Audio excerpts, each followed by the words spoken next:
while I still got you, man, you spoke about the DOC. Yeah. I'm an advocate. We interviewed the DOC actually. Yeah. Because I met him back at Bree's house back then when I was a young buck. You know what I'm saying? Yeah. And I run around town telling everybody that, and this is my opinion, and he knows this, that if it were not for the accident, I feel like that the DOC probably would have been the greatest rapper ever to live. Yeah.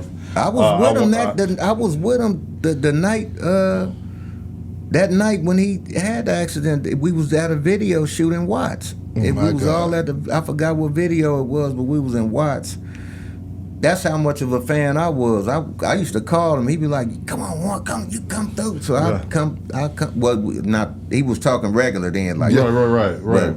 Come through, So I came to the video shoot. It was up in Watts.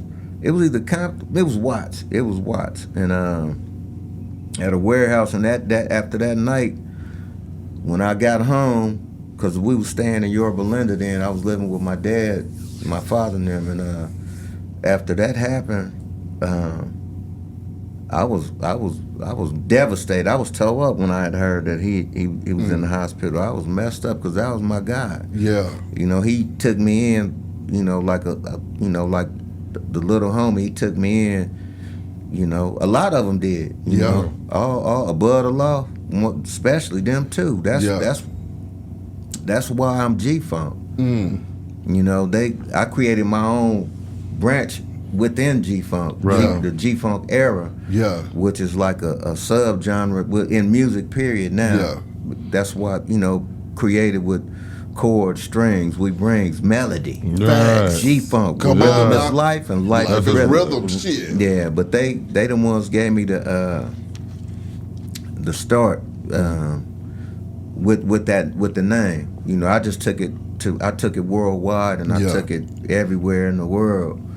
And I'll be like, I ain't trying to say that I'm the actual guy who started that. I'm a part of that branch, but I branched off and I got my own branch, the G-Funk era, which everybody know. You know what I mean? And I'm not saying that they don't know them, but I took it to a whole nother level.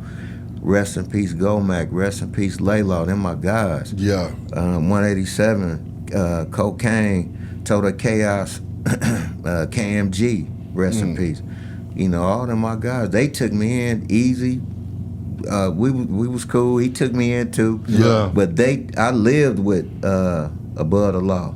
Wow. Yep, I lived with Above the Law and kind of lived with DOC. When me and Snoop first got with Dre, and we was living with Dre, Dre would get in beats to write to. So while they would get the beats to write to, I would take my MPC 60 and I would start doing beats. Right. While they writing, I'm doing beats. We had Heineken, Tanqueray, gin, and Bud, and food. Yeah. And would you be open to this? Just I'm throw this out there to you with the AI going on right now. Yeah. You and Doc can get in there and pump an album out with that and get his voice back. Have you get ever down. thought about that? I would get That'd down be with crazy. him on that. Yeah, I would get down. You didn't think about that either. Yeah, I didn't even think with about the that. That AI crazy. now, Yeah. he can go back and get his voice, Yeah, and then with his production. Come on. yeah.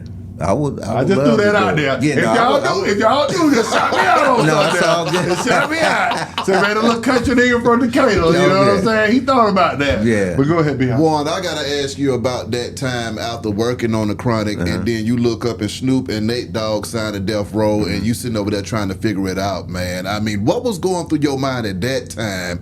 And then moving into the G-Funk era from that moment. I mean, can you talk about that little space and time? Let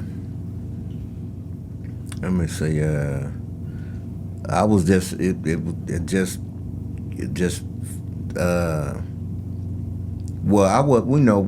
had to do my own thing. I had to go. I had to keep pushing, and it wasn't moving over here like it was supposed to. Because my whole thing was like, if you make it and everybody make it, you make it, Snoop, and everybody else make it, Dre, y'all get it cracking and blow up, I'm golden. Yeah. I'm gonna be good. Yeah.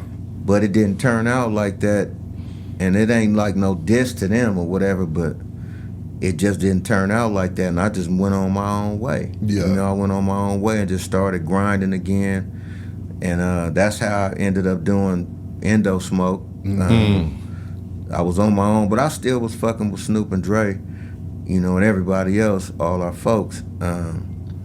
So what I would do was I would come to the studio still, hanging around, even though I wasn't a part of what they had going on, you know, and I felt fucked up. It was bad, you know, but I had to keep it pushing. So that's where I met John Singleton and Paul Stewart, and they was looking for songs for the Poetic Justice soundtrack. Me and Paul sat in the car. I gave him a tape. He played it, and he stopped the cassette like, can I take this? I said, take it. Yeah. So he took it, and about a couple days later, he called me and said, we want this to be the first single of the Poetic Justice soundtrack. So blew me away, and I got a cool little bag. It wasn't like a big bag. Yeah. It was something that would help because I didn't have nothing. Exactly. So that opened up, while I was on my still grinding, that opened up the door for me to get down with Tupac after that, which I did. Definition of a Thug. I produced that, and How Long Will They Mourn Me? I did both of those the same night at Echo Sound. Okay, you got to break down that How Long Will They Mourn Me, because that's one of those classic Tupac records as well, man. That, I mean, you got to put that thing on repeat. Yeah. What was the vibe like in the studio creating that? I mean, how did that happen? The vibe was off the chain at first, you know, because we did Definition of a Thug. Yeah. So it was just me and him in there. Yeah. And about 7 fine-ass women came. And I had glasses on. I had tape on my glasses and shit. And they came up in there. That's the first time I seen somebody rolling a blunt. Yeah. Was when Tupac did it. He rolled a blunt, and I was like, what is that? You know, and he was just like, it's weed in a cigar paper. And I was like, oh. I was like, nah, I don't want to hit that. Yeah, because I was like, shit, I had a bad experience with smoking after somebody, so I was like, hell no. Exactly. I'm cool. But the ladies was cool, the vibe was right, we was having a good time. So we just having a good time, the vibe was right. So he got a call saying that a cat that he know named Kato had got killed. I guess, I don't know if it was, I think it was in Detroit, if I'm not mistaken. But he said, Warren, do you have something? I said, hell yeah. Yeah. So I just thought about it. I started playing different samples I had, because I still had all my discs from the stuff I was working on. And that's when I had, I used the same sample twice, and it was a hit record both times. Damn. I did How Long Will They Mourn Me, and I used the same sample with Super Soul Sis. That's on Regulate the G-Funk. Yeah. The only difference is that I called Nate to get down on How Long Will They Mourn Me. So I told Nate Pac need a hook. He just lost one of his homies, so he need a hook, you know, on this record. So Nate came and laced him. That shit, the whole night was incredible. Even with Definition of a Thug, we sat there and we talked for about an hour and a half, and then we went through beats, and he was like, I want that right there. Had the engineer put it on the 2-inch, and everything we talked about, I was like, this nigga is crazy. He put the shit in, not all of it, but he put some of it in Definition of a Thug. My God. So I was like, kind of like this nigga took the shit I just told him and put it in the goddamn song. Yeah. You know, because I was fucked up around that time. Can I cuss? Yeah, say what you can. Okay. Yeah, I was fucked up. Like, even though I did the Endo Smoke, got a little bit of money, but that money went fast. I gave it to my sister because I was living with her on her floor, and had a girlfriend at the time, threw her some bread, bought me a little bucket, and and just a lot of things was going on. I even like, I don't say it all the time, but I even was in gunplay around that time. No, Snoop them and none of them didn't know what was going on because I was back in the hood. Yeah, you know, but they were still out, you know, because we had separated. You know, so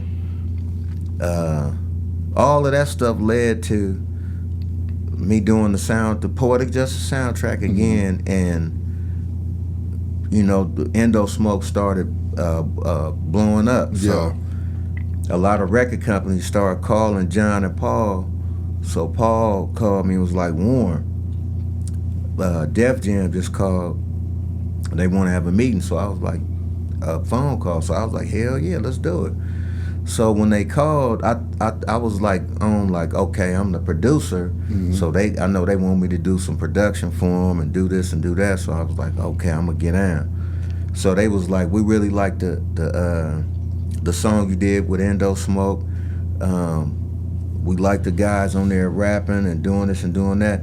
But they was like, who was the guy that got like the kind of like melody to him, like on the song, you know? So I was like, well, you got Mr. Graham, and then the guy that's doing the melody parts on the second. The guy that's rapping, that's me. I